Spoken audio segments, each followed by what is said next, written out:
राजधानी लखनऊ में शनिवार को संजय गांधी स्नातकोत्तर आयुर्विज्ञान संस्थान का 41वां स्थापना दिवस समारोह मनाया गया और इसमें मुख्य अतिथि के रूप में सीएम योगी आदित्यनाथ शामिल हुए और उनके साथ डिप्टी सीएम ब्रजेश पाठक और स्वास्थ्य राज्य मंत्री मयंक शरण सिंह भी मौजूद रहे। इस अवसर पर मुख्यमंत्री योगी आदित्यनाथ ने कहा कि संजय गांधी पीजीआई से देश की सबसे ज्यादा आबादी वाले राज्य में स्वास्थ्य का मानक तय करता है। उन्होंने कहा कि देश का ये पहला संस्थान है जिसे CSR से 500 करोड़ मिले हैं। मुख्यमंत्री योगी आदित्यनाथ ने कहा कि डॉक्टरों को ब्रेन डेड व्यक्तियों के घर वालों को जागरूक करने का प्रयास करना चाहिए, क्योंकि ऐसे व्यक्तियों के शरीर का अंतिम संस्कार कर दिया जाता है और इसके चलते वो शरीर किसी के काम नहीं आ पाता है। उन्होंने कहा कि अगर अंगदान हो जाए तो एक ब्रेन डेड व्यक्ति से कई जरूरतमंदों को नया जीवन मिल सकता है और अगर नेता अंगदान की बात करे तो उसे कम गंभीरता से लिया जाता है। वहीं अगर डॉक्टर ये बात कहेंगे तो उसे ठीक तरीके से लिया जाएगा। ये इलाज से हटकर सामाजिक जिम्मेदारी है जिसे डॉक्टरों को निभाना चाहिए। हालांकि अभी भी काफी डॉक्टर ये काम कर रहे हैं।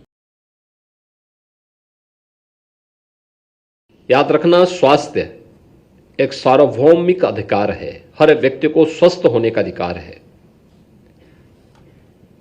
और स्वस्थ होने का इस अधिकार से कोई व्यक्ति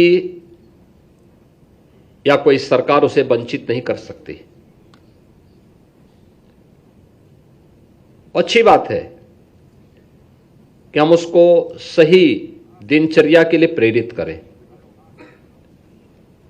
उसका रहन सहन, उसका खान पान, इन सब के लिए बोलें। लेकिन कुछ लोग होते हैं जो आदत से मजबूर होते हैं और उनको भी हम बाहर नहीं कर सकते। दूसरा, व्यक्ति की प्रकृति भी इस पे निर्भर करती है, पता नहीं कौन सी प्रकृति का है, तो वह व्यक्ति उसके अनुरूप ही आचरण करेगा।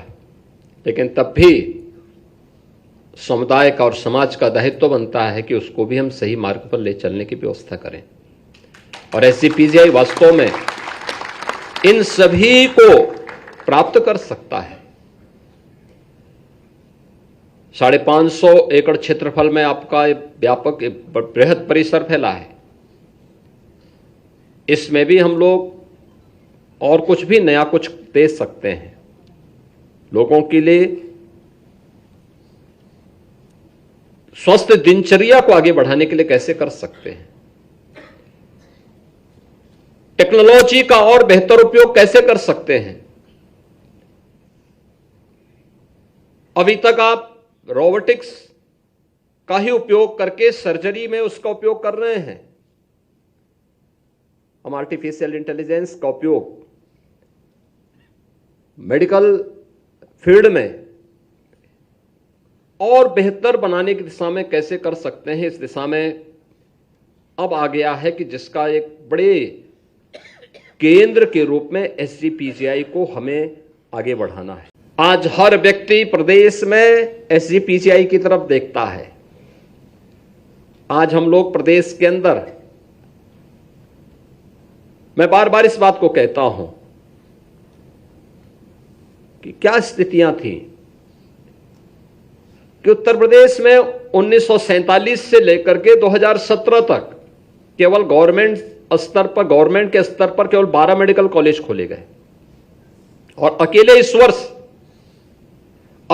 वर्ष हमने 13 गवर्नमेंट मेडिकल कॉलेज का संचालन किया। इसी वर्ष जिसमें एडमिशन हुए हैं 13 नए गवर्नमेंट मेडिकल कॉलेज, 4 अन्य को, जिसमें 3 में गवर्नमेंट PPP मोड पर सपोर्ट कर रही है और 2 अन्य प्राइवेट सेक्टर में, यानी कुल 18 मेडिकल कॉलेजेस अकेले इस वर्ष उत्तर प्रदेश में खुले हैं।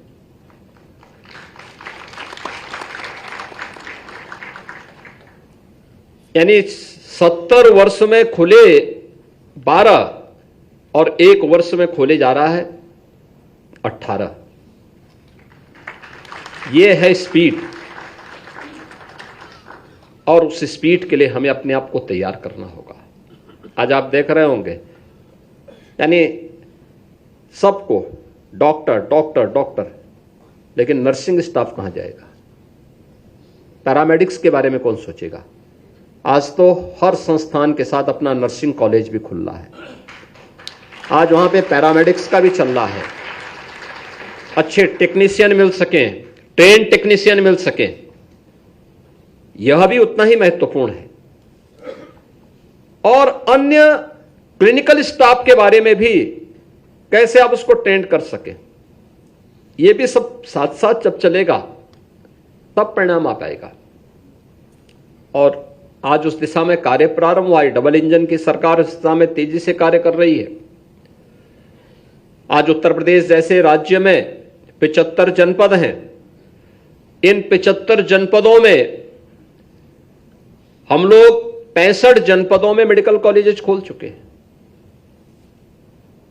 हर जिले में फ्री डायलिसिस की सुविधा उपलब्ध करवाई जा रही है। ब्लड बैंक तो थे ही, ब्लड सेपरेटर यूनिट भी वहां पे स्थापित हुई है। आईसीयू संचालित हुए हैं। अन्य तमाम क्षेत्रों में भी आज कार्य हो रहे हैं। और रविवार के दिन, याद करना, रविवार के दिन स्वास्थ्य विभाग के सभी चिकित्सक हर प्राथमिक स्वास्थ्य केंद्र में जाकर के वहां पे केंद्र और राज्य सरकार की स्वास्थ्य संबंधी सभी योजनाओं के बारे में वहां पे एक बड़ा शिविर भी लगता है और कोई भी पेशेंट आकर के वहां पे अपना उपचार करा सकता है। और करोड़ों की संख्या में पेशेंट इससे लाभान्वित होते हैं। स्वास्थ्य के प्रति एक जागरूकता भी लोगों के मन में पैदा होती है। पिछले 5 वर्ष के दौरान, पिछले 5-7 वर्ष के दौरान SGPCI ने अपनी समय के उस प्रवाह के साथ अपनी स्पीड को बढ़ाया है। और अपनी स्पीड को बढ़ाने के साथ SGPCI ने अपने आप को वर्तमान की प्रतिस्पर्धा के साथ हम खड़े रह सकें, इसके लिए जिस विजन के साथ संस्थान के निदेशक, संस्थान के सभी फैकल्टी मेंबर्स, यहां के सभी कार्मिक और यहां के सभी स्टूडेंट्स ने मिलकर के संस्थान को आज जिस नई ऊंचाई की ओर पहुंचाने के लिए कार्य करना प्रारंभ किया है, मेरा मानना है कि अगले 5 वर्ष इस संस्थान के लिए और भी महत्वपूर्ण होने जा रहे हैं, जिनके बारे में कोई सोचता नहीं था, आज वे डिपार्टमेंट यहां पे खुल रहे हैं, उन्हें आगे बढ़ाया जा रहा है और उसके बारे में पूरी प्रतिबद्धता के साथ मिशन मोड पर कार्य हो रहा है। और हम लोगों ने भी विभाग से भी कह रखा है, साथ साथ SGPCI से भी कह रखा है कि भाई हेल्थ सेक्टर में जो कुछ भी नया हो सकता है उसको लाने के लिए, उसके अनुरूप अपने आप को तैयार करने के लिए हमें पूरी मजबूती के साथ कार्य करना होगा, जुटना पड़ेगा। और मुझे प्रसन्नता है कि पिछले 5 वर्ष के अंदर वो परिणाम हम सबके सामने इस रूप में देखने को मिले हैं। और संभवतः देश का ये पहला चिकित्सा संस्थान होगा जिसको CSR से लगभग 500 करोड़ रुपए भी इस दौरान प्राप्त हुए हैं, जिसमें सालोनी फाउंडेशन के साथ साथ यहाँ पे पेशेंट के अटेंडेंट के लिए जो सुविधा बनने जा रही है, इन सबको मिला लें तो यह अपने आप में नई उपलब्धि संस्थान ने अर्जित की है। आयुष्मान कार्ड जैसी सुविधा भी आज प्रारंभ हो चुकी है, कितने बड़े पैमाने पे। वो अकेले उत्तर प्रदेश जैसे राज्य में 9 करोड़ से अधिक लोग इस सुविधा से आच्छादित हैं। 5.25 लाख से अधिक लोग अभी तक प्रदेश में 5.25 करोड़ से अधिक लोगों को अब तक यहां पे गोल्डन कार्ड जारी हो चुके हैं।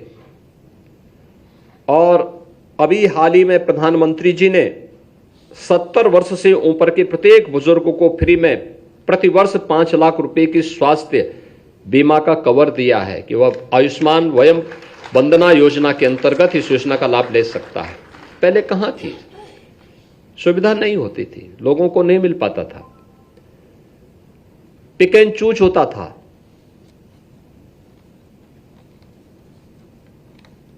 मैं मुख्यमंत्री राहत कोष से ही जब पैसे देने की बात आई तो मेरे पास टाटा ट्रस्ट का जो हॉस्पिटल, टाटा ट्रस्ट से डॉक्टर राजेंद्र बड़बे मुंबई से आए। उन्होंने कहा हमारा जो भामा एटॉमिक सेंटर है आपका बीएचयू वाराणसी में, एक वर्ष में 21,000 पेशेंट के लिए 73 करोड़ रुपए अकेले मुख्यमंत्री राहत कोष से मैंने उपलब्ध करवाए थे पेशेंट के कैंसर उपचार के लिए, वहां के लिए।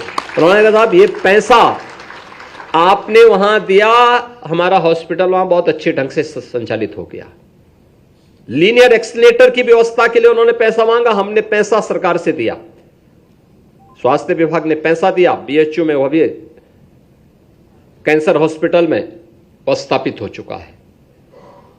हमें समय की गति से आगे जाने की आदत डालनी पड़ेगी और मुझे लगता है कि कार्य आपका होगा, मेहनत भी आपकी है, विजन भी आपका है, लेकिन एक गरीब की दुआ बहुत लगती है और आपके पास तो यह है कि आप उसके जीवन दे देंगे तो दुआ ही दुआ है जीवन में आपकी, फिर उसका आशीर्वाद ही आशीर्वाद है और इसलिए उसको लेने की तैयारी हमें करनी चाहिए।